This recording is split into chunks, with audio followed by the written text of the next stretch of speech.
अजय अपने माता पिता का इकलौता बेटा था। तीनों मिलकर खेत में काम किया करते थे। कुछ दिनों पहले ही अजय के माता पिता का देहांत हुआ था। अजय अब इस दुनिया में अकेला पड़ गया था। माँ बाबा के जाने के बाद मुझे ऐसा लगता है जैसे मेरी जिंदगी में अब कुछ बचा ही नहीं है। मैं समझ सकता हूँ अजय, कितना अकेला पड़ गया हूँ मैं। घर संभालूं कि खेत, समझ नहीं आता। अच्छा, वैसे तुम्हारी गैस खराब हो गई थी ना, तुमने ठीक करवा लिया? नहीं यार, अभी इतने पैसे नहीं कि गैस ठीक कराऊं। सोच रहा हूँ कि एक चूल्हा बना लूं मैं अपने लिए। अजय अपने लिए एक चूल्हा बनाता है। बस खाना बन जाए इस चूल्हे में कुछ दिनों के लिए, फिर बाद में नया गैस ले लूंगा। अजय चूल्हे में खाना बनाने की कोशिश करते हुए कभी अपना हाथ जला लेता और कभी धुएं की वजह से खांसता रहता। अजय जला भुना खाना खाते हुए दिखता है। एक रात को अजय खेत से बहुत लेट आता है और घर में कोई खाना नहीं बना है। भूख से अजय के पेट में आवाज हो रही थी। अजय रोते हुए अपनी माँ को याद करता है। माँ, तू होती तो मुझे कभी भूखे पेट सोना नहीं पड़ता। कितनी फूटी किस्मत है मेरी। अजय रोते रोते खिचड़ी बनाता है और फिर खाकर कुकर चूल्हे में ही रखकर सो जाता है। दूसरी सुबह। कल रात की खिचड़ी तो बहुत अच्छी बनाई थी मैंने। काश थोड़ा सा बचा लेता तो आज भी खा सकता था। ये कुकर इतना भारी क्यों लग रहा है? मैंने तो कल सारी खिचड़ी खत्म कर दी थी। अजय कुकर खोलकर देखता है तो उसमें कुकर भरकर खिचड़ी पड़ी होती है। अजय हैरान हो जाता है, पर वो सोचता है शायद उसने कल रात को गलती से ज्यादा खिचड़ी बना ली होगी। अजय खिचड़ी खाता है और खेत में खाने के लिए भी ले जाता है। अजय, आज तो तुम बढ़िया खाना लेके आए हो। लगता है खाना बनाना सीख गए हो तुम। उस रात को अजय रोटी और सब्जियां बनाता है। सब्जी की कढ़ाई चूल्हे में ही रखी होती है। अजय खाना खाने के बाद जब कढ़ाई चूल्हे से उतारता है तो कढ़ाई फिर से सब्जी से भरी हुई है। आज तो मैंने इतनी सब्जियां बनाई ही नहीं थी। दूसरी सुबह अजय दाल बनाता है और बची हुई दाल गांव वालों में बांट देता है। अजय, मैं क्या सुन रहा हूँ? तुम गांव वालों में हर रोज खाना बांटते हो? कुछ दिनों पहले तो तुम्हारे पास गैस भरने के भी पैसे नहीं थे। एक राज की बात बताऊं? चलो मेरे घर।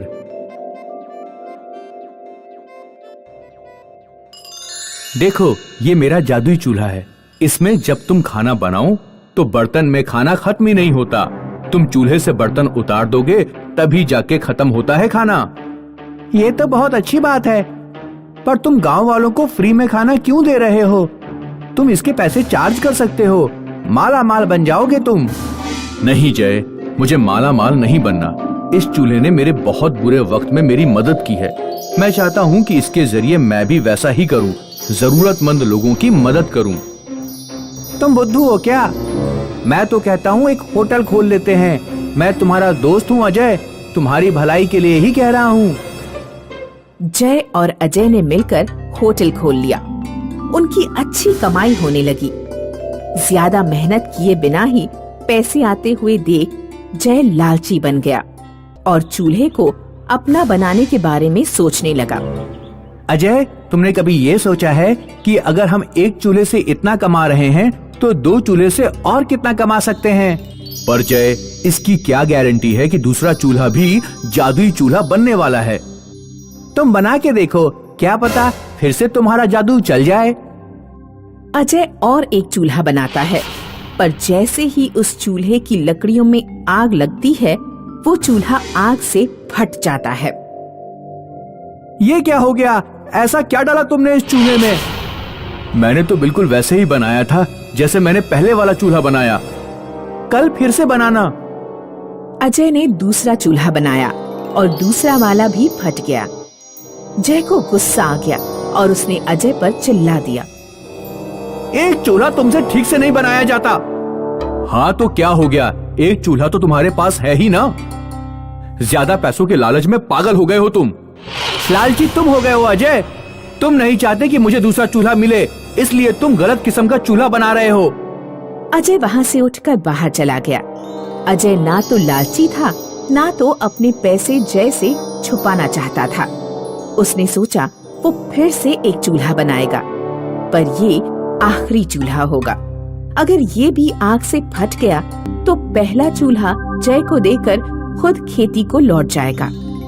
अजय ने ठीक पहले के चूल्हे जैसा दूसरा चूल्हा बनाया और होटल में रखकर सो गया।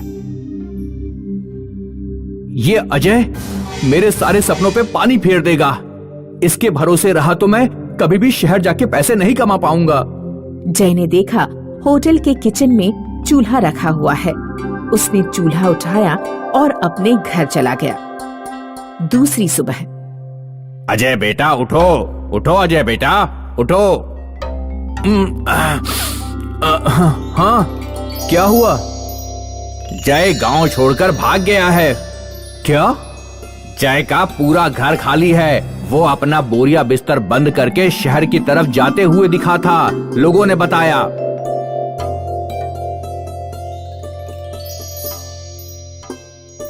बेटा सदमा बर्दाश्त नहीं हो रहा है क्या? नहीं काका, मैं तो जय की किस्मत पे हंस रहा हूँ। वो क्यों?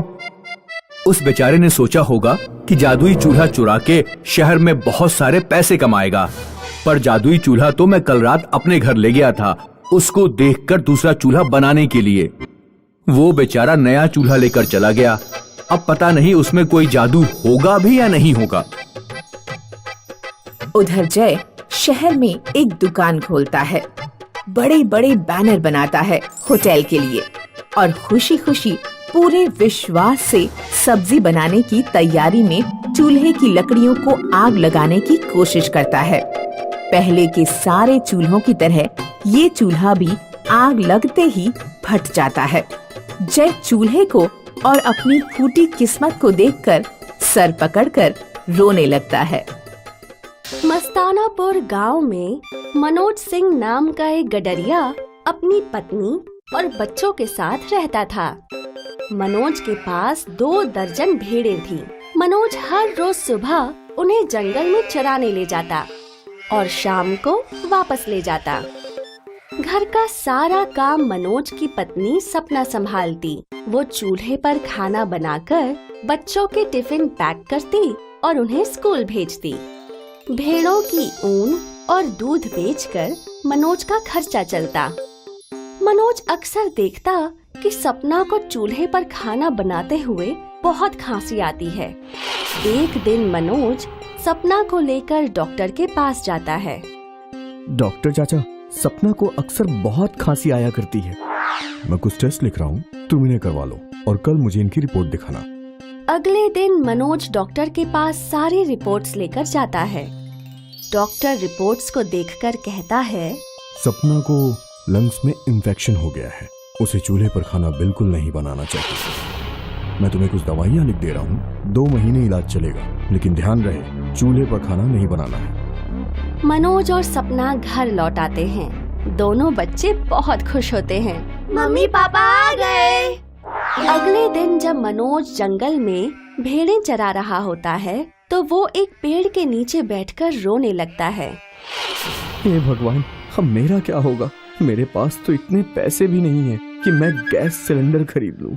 अब सपना की जान कैसे बच पाएगी? तभी अचानक से रोशनी होती है और जंगल की देवी प्रकट होती है। हे मनुष्य, तुम क्यों रो रहे हो? मेरे जंगल में कोई भी प्राणी दुखी नहीं होता। मैं सबकी एक बार मदद जरूर करती हूँ। बताओ तुम्हें क्या कष्ट है? हे देवी, मुझे एक गैस सिलेंडर चाहिए, नहीं तो मेरी पत्नी मर जाएगी। जंगल की देवी मनोज को एक गैस सिलेंडर देते हुए कहती हैं, तुम इसे अपने घर ले जाओ। इस सिलेंडर की खास बात ये है कि इसमें गैस कभी खत्म नहीं होगी। मनोज गैस सिलेंडर को लेकर अपने घर पहुंचता है। सपना गैस सिलेंडर देखकर बहुत खुश होती है। ये हुर्रे! अब धुएं में खाना नहीं बनाना पड़ेगा। सपना अक्सर अपनी बचपन की सहेली दीक्षा से फोन पर बातें किया करती थी। उस रात भी सपना ने दीक्षा से बात की। हेलो दीक्षा, क्या कर रही हो? कुछ नहीं, खाना बना रही हूँ। पता है पिछले 2 दिनों में क्या हुआ? नहीं, बताओ क्या हुआ। सपना दीक्षा को सारी कहानी बताती है कि कैसे वो डॉक्टर के पास गई और कैसे जंगल की देवी ने मनोज को एक खास गैस सिलेंडर दिया। सपना के स्वास्थ्य में सुधार आने लगता है और पूरा परिवार खुशी खुशी समय बिता रहा होता है। एक दिन सपना को मैके से फोन आता है कि सपना की माँ की मृत्यु हो गई। शाम को जब मनोज घर आता है तो सपना उसे दुखद समाचार बताती है। मुझे तुरंत ही मैके जाना होगा। ठीक है, तुम बच्चों को लेकर चली जाओ। मैं कुछ दिन शहर जाकर मजदूरी कराता हूँ, कुछ पैसे आ जाएंगे। वो लोग घर में ताला लगाकर चले जाते हैं। 1 सप्ताह बाद जब सभी घर पर लौटते हैं तो देखते हैं कि घर से गैस सिलेंडर गायब है। ये देखकर मनोज बहुत दुखी होता है। हे भगवान, अब हम क्या करेंगे? मुझे शहर में कोई काम नहीं मिल पाया, हमारे पास पैसे भी नहीं है, और अगर तुम चूल्हे पे रोटी बनाओगी तो लंग्स इन्फेक्शन से तुम्हारी जान को खतरा है। अगर मैं यहाँ पर रहकर खाना बनाऊंगा तो फिर बाहर काम पर कौन जाएगा? हमारा खर्च कैसे चलेगा? मनोज अपने पुलिसमैन दोस्त विजय को फोन करता है और सारी बात बताता है। ठीक है, मैं कल तुम्हारे घर आता हूँ। अगले दिन विजय मनोज के घर आता है। अरे भाई विजय, मुझे समझ में नहीं आ रहा है कि सिलेंडर और गैस कहाँ गायब हो गए।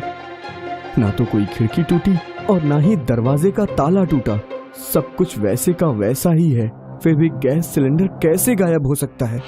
विजय ताले को लेंस से देखता है और पूछता है, क्या तुम्हारे घर पर कोई आता जाता था? नहीं, तुम दोनों अपने मोबाइल फोन दिखाओ। विजय मनोज और सपना के मोबाइल्स की कॉल हिस्ट्री चेक करता है। वो नोटिस करता है कि सपना अपनी फ्रेंड दीक्षा से काफी बातें करती है। विजय सपना से पूछता है, ये दीक्षा कौन है? वो मेरी सहेली है। क्या तुम अपनी सहेली दीक्षा के साथ सारी बातें शेयर करती हो?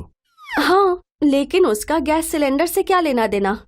हम सभी को अभी दीक्षा के घर चलना होगा। लेकिन क्यों? तुम मेरी बात मानो।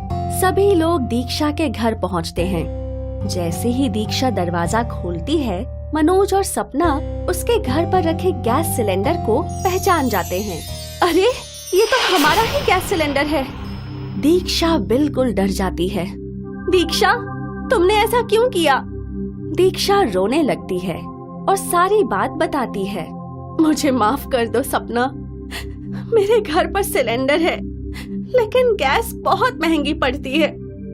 जब मुझे पता लगा कि तुम्हारे पास एक ऐसा सिलेंडर है जिसमें गैस कभी खत्म ही नहीं होती, तो मेरे मन में लालच आ गया और मैंने तुम्हारा गैस सिलेंडर चुरा लिया। लेकिन तुमने चोरी कैसे की? जब तुमने मुझे फोन पर बताया कि तुम अपने मायके में रुकी हुई हो, तो एक दिन मैं तुम्हारे गांव गई और तुम्हारे दरवाजे का ताला देखा। मैंने तुम्हारा ताला तोड़कर गैस सिलेंडर चुरा लिया और मार्केट से बिल्कुल वैसा ही ताला लाकर तुम्हारे दरवाजे पर लगा दिया। ऐसा कहकर दीक्षा रोने लगती है। विजय दीक्षा को चोरी के इल्जाम में गिरफ्तार करके पुलिस स्टेशन ले जाता है और सपना और मनोज गैस सिलेंडर के साथ वापस अपने घर लौट आते हैं और खुशी खुशी रहने लगते हैं।